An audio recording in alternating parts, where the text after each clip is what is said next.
Support comes from the Missouri Forest Products Association. Missouri produces wood pallets, railroad ties, white oak barrels, hardwood floors, and more. Details on the variety of products made in the state are at choosewood.com. It's Friday, May 7th. This is The Gateway. I'm Wayne Pratt.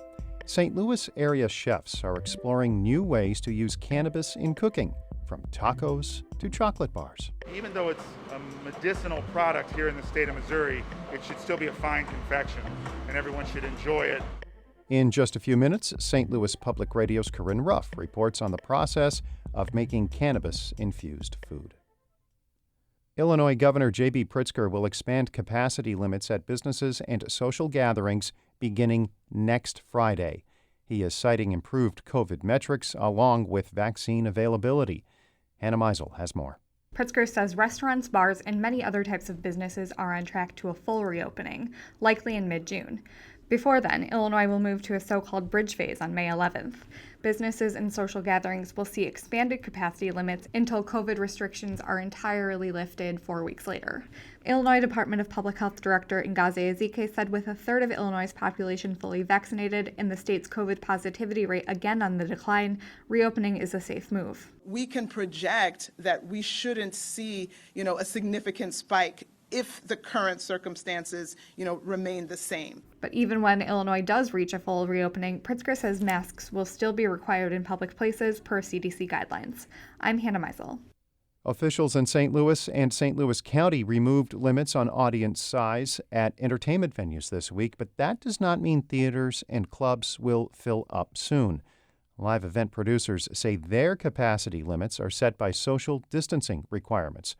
John May is managing partner of BB's Jazz, Blues, and Soups in downtown St. Louis and says his business will likely remain in the red until patrons can safely pack the place. I really don't see much changing on our end until probably later in the year, probably in the fall, and maybe even just start at 2022 and, just write this one off. We already wrote 1 year off. An increasing number of venues in the region are resuming live performances with pandemic safety measures. A bill establishing state-sponsored scholarships that could send children to private schools is headed to Missouri Governor Mike Parson. The state Senate has approved Senator Andrew Koenig's legislation to provide tax credits to people who donate to certain educational assistance nonprofits. The state could give up to $50 million in tax credits to contributors to the programs, which could provide financial assistance for children to attend private schools. Supporters say Missouri needs to provide pathways for children to go to higher-performing schools. Detractors say it would only affect children who live in places with larger populations as opposed to rural areas. India is now the coronavirus epicenter of the world, and experts say the situation will not improve anytime soon. St. Louis Public Radio's Megan Cattell reports on how a local Hindu temple is fundraising for India's overwhelmed hospitals.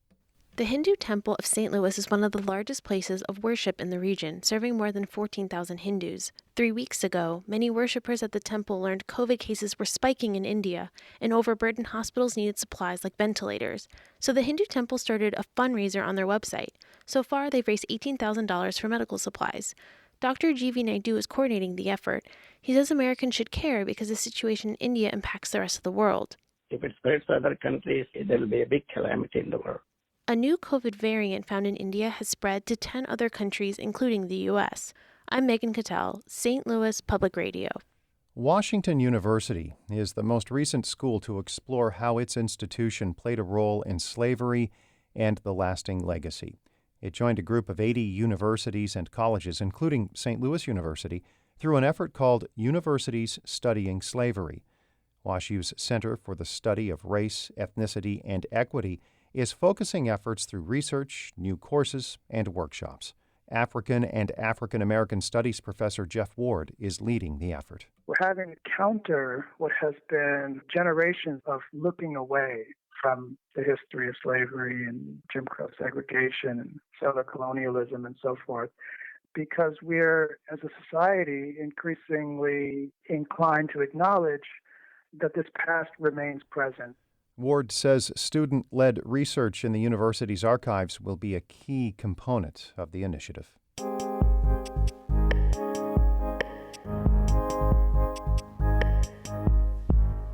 As spring temperatures warm up throughout Missouri, wildflowers are starting to bloom. But over the long term, climate change is shifting when certain species flower. As St. Louis Public Radio's Shayla Farzan reports, that's at the heart of local research built on decades of scientific work. The idea for the project began with a stack of yellowing pages stored deep in the Missouri Botanical Gardens archives.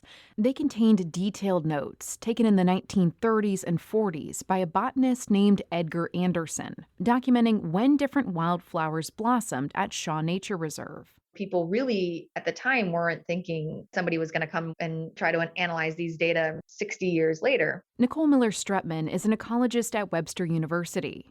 In 2009, as a graduate student, she decided to repeat Anderson's work, walking the same trails every week and noting when species were blooming.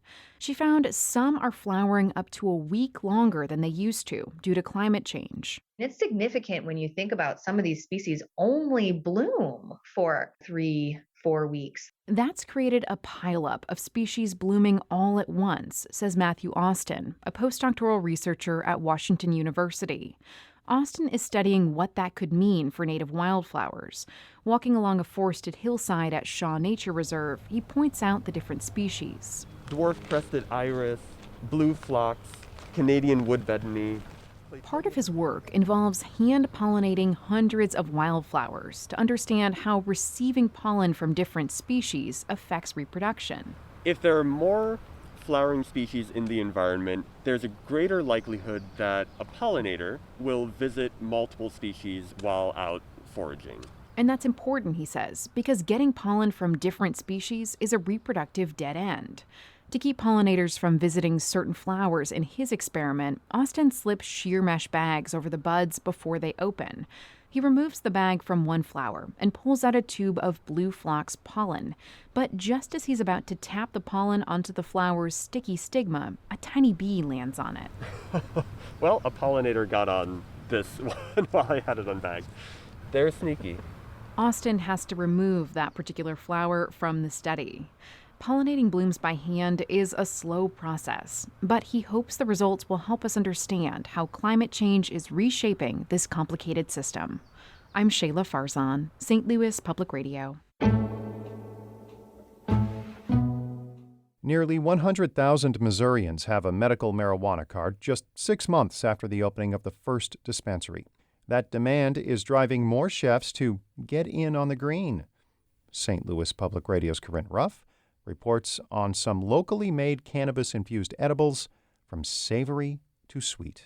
The smell of banana hangs in the air inside Dave Owens' confectionery kitchen near Brentwood. Today we're making chocolate bars, a white chocolate, banana, and black walnut bar. Owens has been making sweets for more than a decade, most recently at the local confectionery Bissinger's. But there's one key ingredient that makes these bars different: cannabis. Yeah, using the cannabis as an ingredient is completely different to me, but I just considered another just highly regulated ingredient.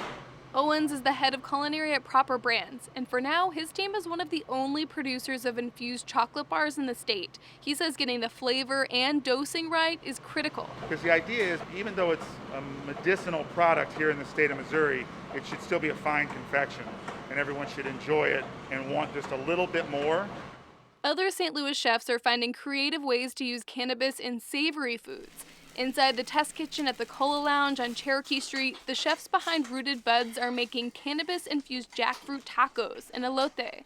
But unlike Owens, they're only using CBD cannabis, so it doesn't have the psychoactive properties. Oh yeah, that sizzle. Chef Snoop THC Holland says CBD still provides a lot of health benefits and flavor. When you smell cannabis, you think of citrus or pepper.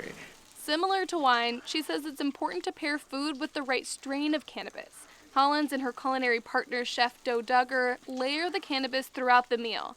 They've infused salt to season the jackfruit, oil to fry the tortillas, and a pico de gallo type sauce on the side. As a finishing touch, Duggar shaves cannabis flour on top of the corn. A little decarb flour. Beautiful.